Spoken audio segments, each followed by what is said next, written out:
Bismillahirrahmanirrahim. Assalamualaikum warahmatullahi wabarakatuh. Alhamdulillah, alhamdulillahi rabbil alamin.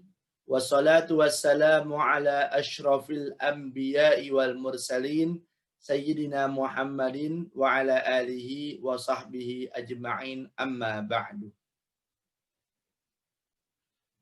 Al-Quran bukan hanya sekedar kitab suci yang disakralkan dan dipajang saja, melainkan ta'abbud bitilawatih, dihitung sebagai amal kebaikan ketika dibacanya.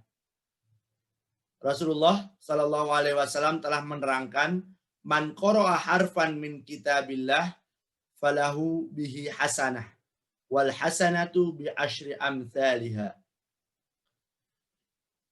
Pemahaman dari hadis ini mengatakan bahwa sesungguhnya barang siapa yang membaca kitab Al-Quran, satu hurufnya akan dibalas oleh Allah sebagai amal kebajikan. Amal kebajikannya satu huruf dengan 10 kebajikan. Bayangkan saja ketika rutinitas kita selalu dengan Al-Quran. Membacanya, mengamalkannya, menghafalkannya, maka akan banyak kebaikan-kebaikan yang kita dapatkan setiap harinya.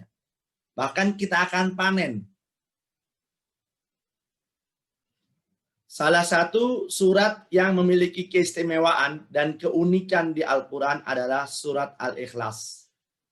Surat Al-Ikhlas adalah surat urutan ke-112. Para ulama tafsir berbeda pendapat tentang penamaan surat Al-Ikhlas, dikarenakan kalimat atau kata Al-Ikhlas tidak ada di dalam surat Al-Ikhlas. Berbeda dengan surat Al-Baqarah, surat Yasin, surat Toha, Maryam, dan sebagainya. 5 sumiyat bisuratil Ikhlas. Para ulama tafsir mengerucut kepada 2 kesepakatan. Yang pertama dinamakan surat Al-Ikhlas dikarenakan isinya adalah tentang pengesaan Allah dengan sifat-sifatnya. Jadi surat ini hanya membahas tentang pengesaan Allah saja dan sifat-sifatnya. Suatu ketika ada salah seorang yang bertanya kepada Nabi Muhammad, "Ya Muhammad, sif lana rabbuk." Wahai Muhammad, tolong kasih tahu kepada kami sifat tentang Tuhan kamu. Karena pada saat itu kaum jahiliyah, orang-orang di zaman jahiliyah pada saat itu menyembah berhala, patung yang disembah dari perbuatan mereka sendiri. Jadi mereka yang buat, mereka juga yang menyembah. Setelah itu turunlah surat Al-Ikhlas, Qul huwallahu ahad. Katakanlah, wahai Muhammad, dialah Allah yang Maha Esa.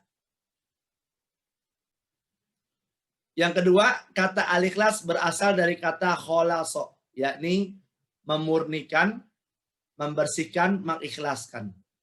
Dengan maksud adalah memurnikan bahwa sesungguhnya hanya Allah lah tempat berlindung. Jadi tidak ada lagi kata-kata lain, tidak ada lagi permohonan kepada siapapun juga, hanya kepada Allah Subhanahu wa ta'ala. Al-Ikhlas juga memiliki fadilah sebagai thuluthul Al-Quran atau sepertiga dari Al-Quran. Jadi kalau kita sering membaca surat Al-Ikhlas, maka kita akan mendapatkan pahala thuluthul Al-Quran. Bukan berarti supaya cepat khatam jadi baca Al-Ikhlas saja. Tidak.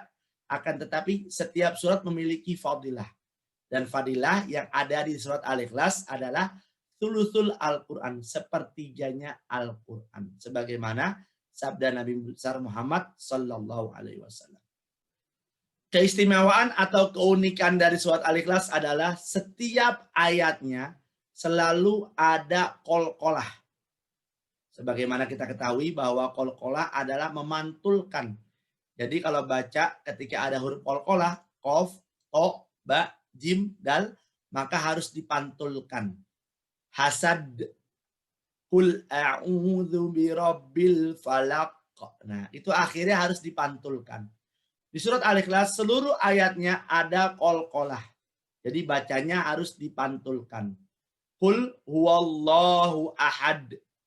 Allahu somad. Lam yalid wa lam yulad wa lam yakul lahu kufuwan ahad. Ini menginformasikan bahwa sesungguhnya Al-Quran mengajarkan kepada kita untuk mengesahkan Allah dan berlindung kepadanya saja. Jadi kalau selama ini ketika kita ada permasalahan, kita berlindung kepada atasan atau kepada keadaan, kepada lingkungan maupun kepada teknologi. Kita lupa bahwa sesungguhnya yang menciptakan semua itu adalah Allah Subhanahu wa Ta'ala.